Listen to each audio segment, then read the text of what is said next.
Pogovori.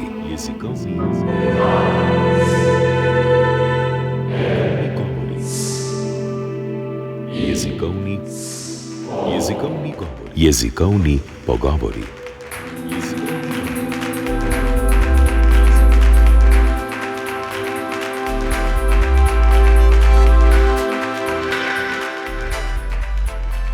Španski pesnik in Nobelov nagrajenec Juan Ramón Jiménez je bil prepričan, da si z učenjem novega jezika pridobimo novo dušo. Mogoče ta njegova misel še posebej velja za koptski jezik, zadnjo razvojno stopnjo egipčanskega jezika, ki se uporablja predvsem kot liturgični jezik koptske cerkve. Od novembra se kopščine lahko učite na Filozofski fakulteti v Ljubljani, kjer so pripravili brezplačni tečaj. V prejšnji oddaji smo osvetlili zgodovino koptskega jezika, tokrat pa se bomo osredotočili na njegovo poučevanje. Gosti so dr. Jan Ciglenečki z odseka za egiptologijo in koptologijo Centra za bližnjevzhodne študije na Filozofski fakulteti v Ljubljani, Jošt Martinčič, študent drugega letnika magistrskega študija primerjalnega jezikoslovja in francistike, ter Dominik Krapeš, ki na Univerzi Ludvika Maksimiljana v Minhnu na študijski izmenjavi študira kopščino na tamkajšnjem Inštitutu za egiptologijo in koptologijo. Na Filozofski fakulteti je že bilo mogoče obiskovati tečaje stare perziščine, gočščine, hetičščine in stare angleščine. Ali je tudi tečaj kopščine del tega učenja starih jezikov na Filozofski fakulteti ali pa ima povsem drugo predzgodbo? Kako je pravzaprav prišlo do odločitve, da se kopščina začne učiti tudi v Ljubljani? Kdo so bili pobudniki, dr. Ciglenečki? Ja, na oddelku za filozofijo v okviru predmeta srednjeveška filozofija, ki ga izvajava skupaj s kolegom Francijem Zoretom, predavamo seveda obdobje, ki je povezano z 2. 3. stoletjem v Egiptu, skratka obdobjem, ki je za patristično filozofijo izjemno pomembno, saj se takrat zgodi neka velika sinteza med pogansko grško filozofijo in novim krščanskim, nastajajočim, formirajočim se krščanskim naukom.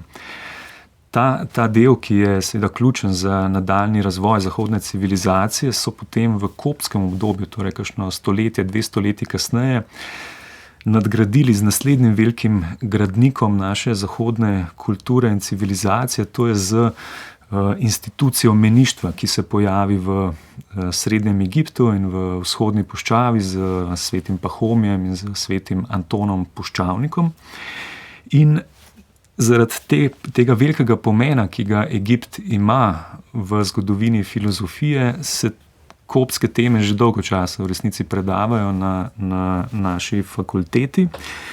Ampak zdaj v zadnjem času pa smo zadevo še intenzivirali tudi v tem smislu, da smo dejansko ponudili študentom prve tečaje koptskega jezika, in sicer sva to naredila skupaj s kolegom Lukom Repanškom iz oddelka za primerjalno in splošno jezikoslovje. Sva v aprilu letošnjega leta organizirala prvi intenzivni tečaj koptskega jezika. Povabili smo kolega Ahmeda Nakšaro iz Univerze Ain Shams v Kairu. Prišel je k nam in nas 14 dni intenzivno vsak dan po več ur učil koptski jezik, in iz tega se je potem oblikovala naša koptološka skupina, ki je sestavljena iz zelo različnih študentov in kolegov, ne samo študentov, ampak tudi drugih raziskovalcev. Večinoma pa so to jezikoslovci. Tako da je poudarek torej kar naenkrat postal na jeziku, ne toliko več na sami duhovnosti, teologiji, filozofiji, ampak se zdaj res veliko bolj intenzivno začenjamo ukvarjati z samim jezikom. In v tem kontekstu smo potem, ker je bilo veliko zanimanje že za ta prvi intenzivni tečaj, smo potem se odločili, da bi letos v zimskem semestru, se pravi od oktobra naprej, organizirali začetni tečaj za nižje letnike, torej 1., 2. letnike, ki bi jih ta jezik mogoče zanimal in bi pozneje se lahko priključili naši koptološki skupini. In kdo se zanima za kopščino, za vse, kar počnete pri tej skupini, je zanimanje akademsko ali se pa kažejo kakšni utrinki tudi med širšo javnostjo?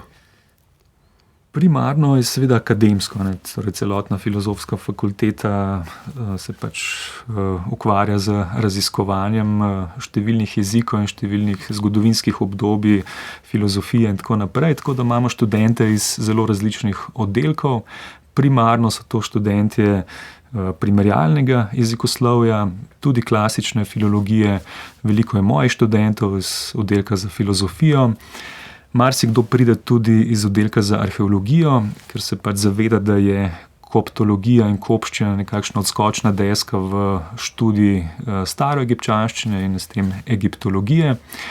Potem, ko je pa vaša kolegica, novinarka Ajda Kus, naredila z nami eno kratko oddajo, smo pa začeli dobivati, se je pa povpraševanje nekako preseglo zgolj našo inštitucijo in so se nam priključili tudi različni upokojenci, pa tudi dijaki iz srednjih šol, tako da zanimanje je nepričakovano zelo naraslo in mislim, da je na tečaj kopščine uradno vpisanih 30 ljudi, kar je kar velika številka za tak butični jezik, kot je kopščina.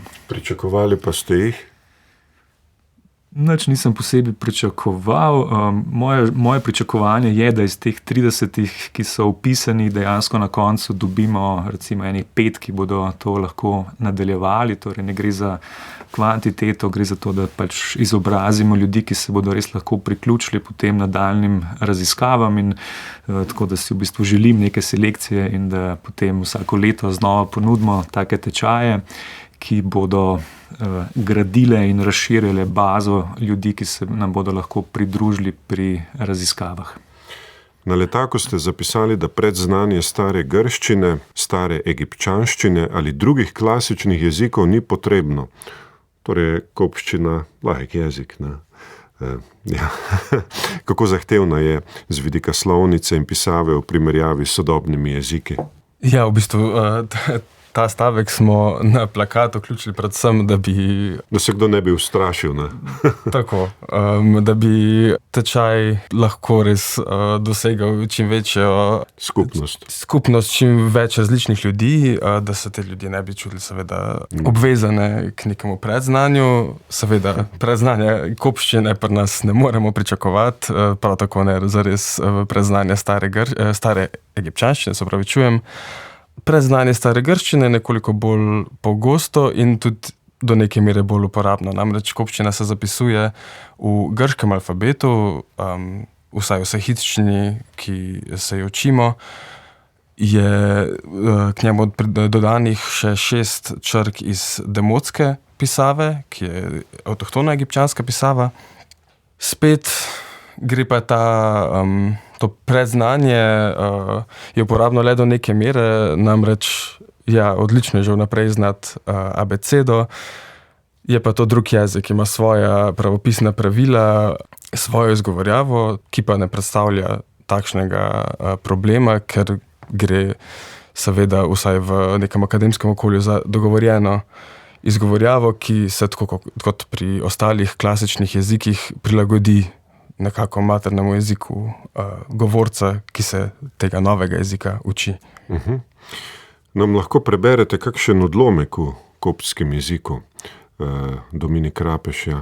Mogoče lahko preberem en odlomek iz Šenuta Pridig, kjer kritizira tako imenovane melitice, ki zaupajo apokrifnim spisom, namesto da bi zaupali svetem pismu.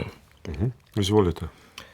Tai tethe enet ko enheteu hen apokrifon elobe ensa oš enheteu para negrafe emme avo empege mpone kai gar avchos hen nefshai enchi pehuesach entepistis apa Athanasios che entaisech nai edbe en hairesis hoio de enta ala pyros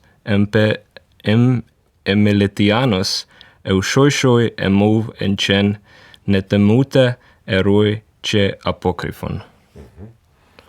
Kaj ste prebrali? Šenute pravi tako. Tako je s tistimi, ki zaupajo apokrifnim spisom.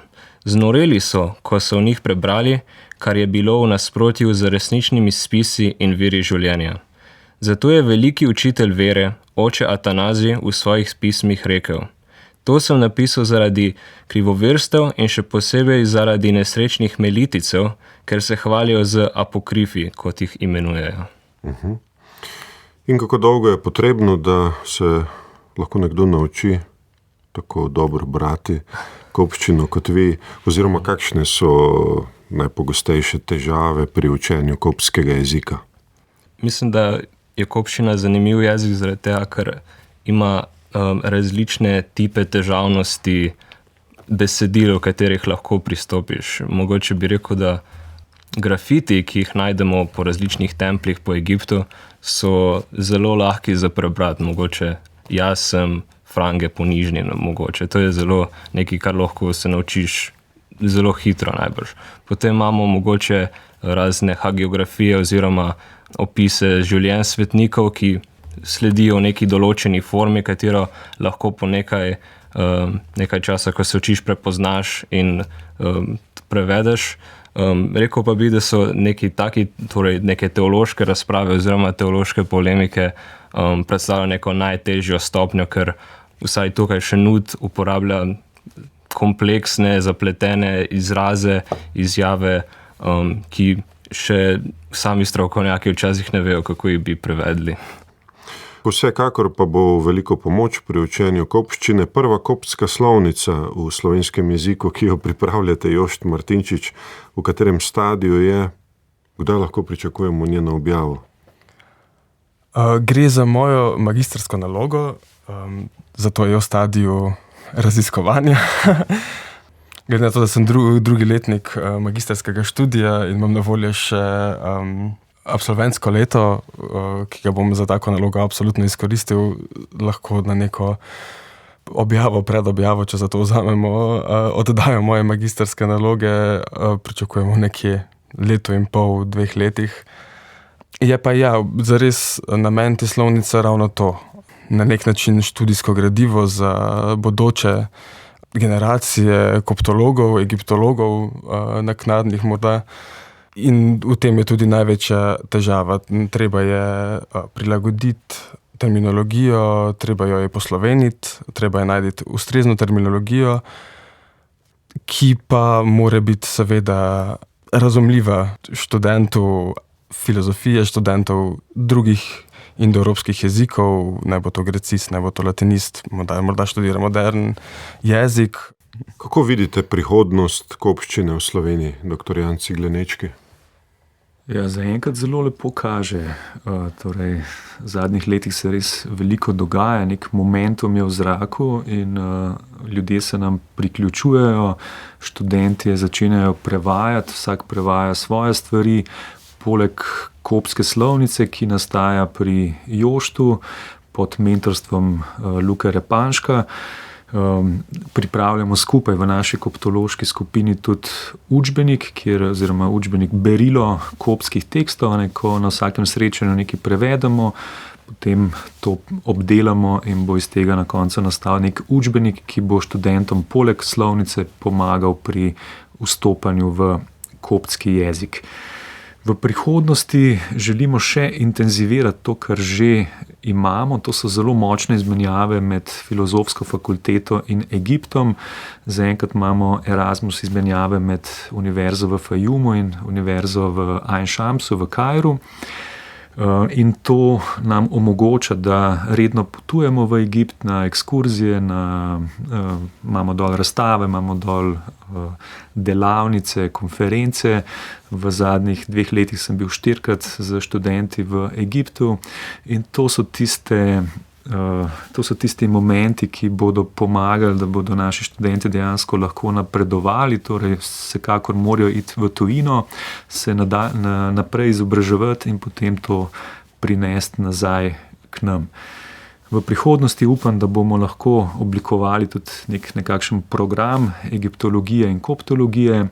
Torej zdaj delamo podlago in če bodo zvezde naklonjene, bomo mogoče strnili znanje, ki ga že imamo na naši fakulteti in iz tega oblikovali nek manjši program.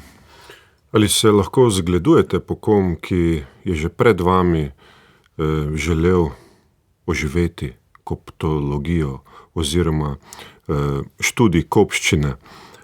Kakšna so sodobna gibanja za oživitev govorjene kopščine drugod po svetu? Koliko so uspešna? Zanimiva je situacija v Egiptu. Torej, koptologija kot veda se je v resnici razmahnila šele v 20. stoletju po neki čudoviti najdbi, ki jo poznamo kot gnostična knjižnica Nag Hammadi, ko je kar naenkrat svetovna javnost nekako svoje oči uprla v te zgodne krščanske, gnostične, heretične tekste. In posledica je bila, da so se ljudje po celem svetu začeli bolj intenzivno učiti kopščino kot prej. In v Egiptu so se pojavili strokovnjaki, torej so se izobrazili strokovnjaki, ki pa so bili večinoma kristijani po svoji veroizpovedi in so se ukvarjali predvsem s koptologijo, z te religiozne perspektive. V zadnjih 15 letih se je pa zgodil nek velik obrat in ta obrat je v bistvu povzročil naš dober kolega Meher Ejsa, ki je bil pred 2 tednoma v Ljubljani na delavnici, kjer je vodil tečaj branja koptskih papirusov. In kaj je on naredil? To je pomembno tudi za nas. On je v bistvu spremenil fokus iz koptologije kot vede o koptski kulturi, religiji in jo nekako obrnil v smer raziskovanja koptskega jezika in dokumentarnih vsakdanjih besedil. In on je, čeprav je študiral v Leidnu na Nizozemskem, se je potem vrnil v Egipt in njegovi doktoranti, njegovi študenti so danes nekako oblikovali prve katedre za kopščino v Egiptu. Na različnih univerzah v Egiptu se da zdaj učiti kopščino, česar prej ni bilo mogoče. Tako da to je en tak lep primer, kaj se da narediti, če se pač pojavijo ljudje, ki poskušajo nekako strniti in tudi institucionalizirati te študije. Verjetno se kopščine ne bomo učili, da bi jo uporabljali v vsakdanjih pogovorih, ampak da bi slišali odmev več tisočletij človeške zgodovine. In ta odmev je mogoče slišati in se ga tudi priučiti na tečajih koptskega jezika na Filozofski fakulteti v Ljubljani. Ali se še lahko kdo pridruži tečaju? Ljudje se lahko vedno pridružijo, kasneje, ko se pridružijo, več bo treba nadoknaditi do neke mere, ampak se mi zdi, da smo res začeli s tako začetne točke, da ne bo problem. Dr. Janci Glenečki, Jošt Martinčič in Dominik Rapeš, hvala za pogovor. Hvala. Kopščini smo namenili 2 oddaji, najdete jo med podcasti oddaje Jezikovni pogovori. Tehnično jo je izvedel Miha Klemenčič, vodil sem jo Aleksander Čobec. Srečno!